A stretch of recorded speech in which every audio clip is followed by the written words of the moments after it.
Shalom uvracha, dearest friends. Greetings from Eretz HaKodesh, from Eretz Yisrael, from Efrat.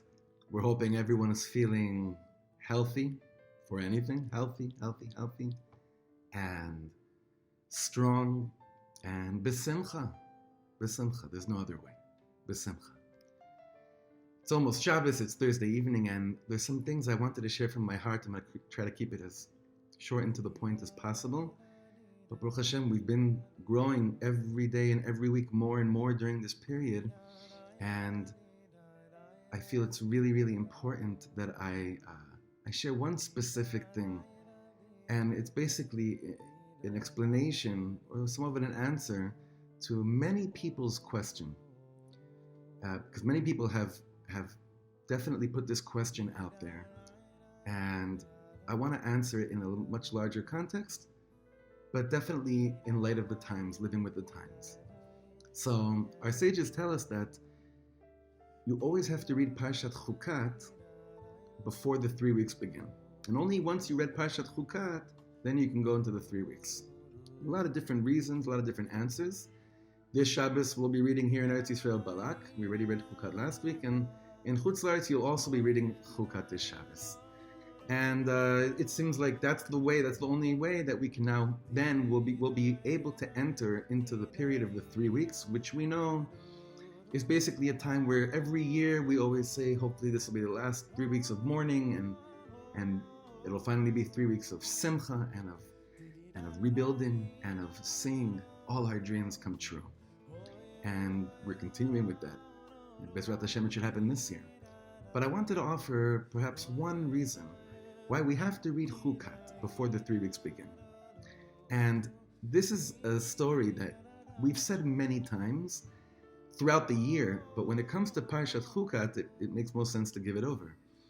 A group of very wealthy philanthropists that were visiting Israel in the early 30s, when their trip was finished, they came to bid farewell to the chief rabbi, to Rav Kook.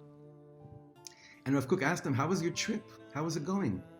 And they answered back, "Oh, Rabbi, this place, this magnificent land, so gorgeous here.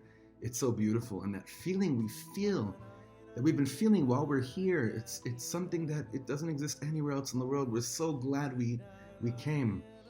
So Rav Kook asked them, obviously he followed with asking, "Well, so why don't you join us here? Why don't you come here?"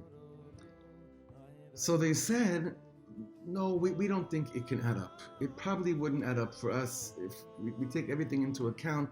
What could it really work for us here? We have it set up there and we'll always be connected, but if we do our calculations, it won't really add up for us." So Rav Kook smiled and said to them, "You know what's amazing?" He said, "This coming Shabbos, back then it was Parshat Chukat. And in Parshat Chukat, we're advancing, we're getting closer and closer to Eretz Yisrael. And Rav Kook said that one of the wars we had to fight was a war with Sichon, the king of Cheshbon. Sichon Melech Cheshbon." And Rav Kook said, nothing's really changed. Till today, in order to conquer Eretz Yisrael, you have to wage war against the king of Cheshbon, the king of calculations. Now, what does that mean, Lamaisa? Because everyone wants to feel responsible. Everyone wants to approach the concept of Aliyah in the most mature way, which is correct. You shouldn't just say, "I'm sure everything will work out." There obviously should be some type of outline and some type of plan.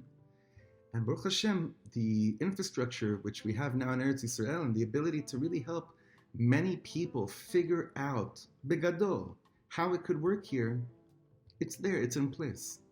And you should think like that.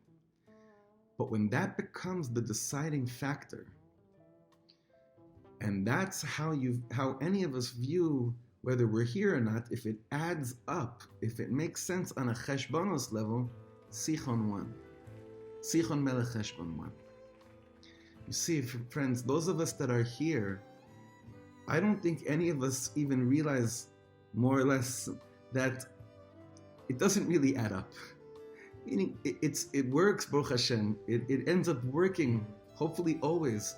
But it's not because we made enough calculations and we calculated correctly, and that's why we're here. It's just a different approach. It's a different way of dealing with what certain elements of the world consider to be reality or not, or being pragmatic or not. It's something else. So in order to enter into the period where the concentration of the rebuilding of the Beis Hamikdash and Mashiach coming is full on, we have to remember that Melech Cheshbon needs to be shechted.